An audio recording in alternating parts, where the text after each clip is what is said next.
Hi hello welcome to ప్రతి channel. నేను మీ లక్ష్మిని మాట్లాడుతున్నానండి. హాయ్ అండి, అందరూ ఎలా ఉన్నారు? బాగున్నారా? నేనైతే చాలా బాగున్నాను. ఈరోజు నేను లంచ్ బాక్స్లోకి పొటాటో ఫ్రై చేస్తున్నానండి. అవి కూడా నేను రెండు పెద్ద బంగాళదుంపలు తీసుకున్నాను. చూసారా, ఈ విధంగా నేను కట్ చేసుకున్నాను. మన బాక్స్లోకి అయితే త్వరగా అయిపోతుందండి, ఆఫీస్కి వెళ్ళే వాళ్ళకైనా స్కూల్స్కి వెళ్ళే వాళ్ళకైనా కూడా. సో నేను ఇప్పుడు ఇది స్టవ్ వెలిగించి ఆయిల్ పెట్టాను. ఆయిల్ కూడా హీట్ ఎక్కుతుంది. ఇప్పుడు బాండీలో వేసేసుకుందాం.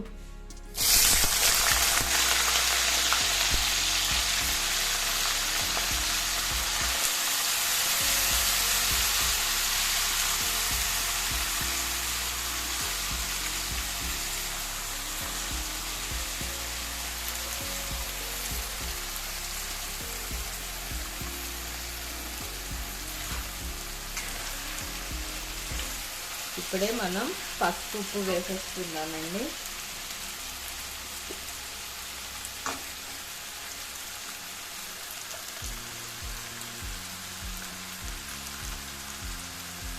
బంగాళదుంప ఫ్రై ఇలా చేస్తే పెద్దవాళ్ళంటి చిన్నపిల్లలంటి చాలా ఇష్టంగా తింటారండి.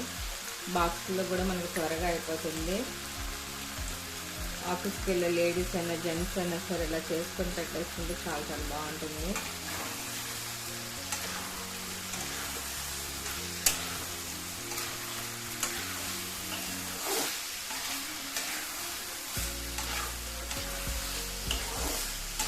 మధ్య మధ్యలో కలుపుతూ ఉండండి. బంగాళదుంప అనేది అలా వదిలేకండి, మాడిపోతుంది. మూత తీసి చూద్దామండి. బంగాళదుంప అయితే మగ్గిపోయింది కదా. ఇప్పుడు మనం కారం వేసుకుందాం, సరిపడా అంత కారం.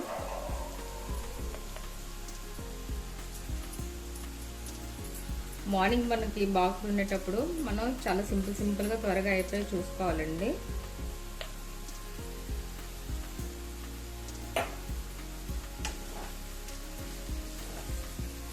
సో ఇది పిల్లలైనా పెద్దవాళ్ళైనా సరే చాలా ఇష్టంగా తింటారు కాబట్టి ఇలాంటి త్వరగా చేసేసుకుంటా అయిపోతాయి. మనం ఎటువంటి మసాలాలు కూడా లేవండి. ఇంకా బంగాళదుంప ఫ్రై రెడీ అయిపోయిందండి. ఇప్పుడు మనం బౌల్లో షిఫ్ట్ చేసేసుకుందాం. చూస్తున్నారు కదండి, ఎంతో త్వరగా తయారైపోయే బంగాళదుంప ఫ్రై అండి. ఇది బాక్స్లకైనా పెద్దవాళ్ళకైనా చిన్న వాళ్ళకైనా సరే ఇంట్లోకైనా సరే మనకి త్వరగా అయిపోయే కర్రీ అండి. సో మీరు కూడా ఇలాగ ట్రై చేసి టేస్ట్ ఎలాగుందో చెప్పండి. చాలా సింపుల్ కర్రీ అండి. నేను ఎటువంటి మసాలాలు కూడా వేయలేదు. సో మా ఛానల్ చూసిన ప్రతి ఒక్కరికి పేరున థ్యాంక్స్ అండి. మీ ఎంకరేజ్ అండి మాకు ఎప్పుడు ఇలాగా ఉండాలి.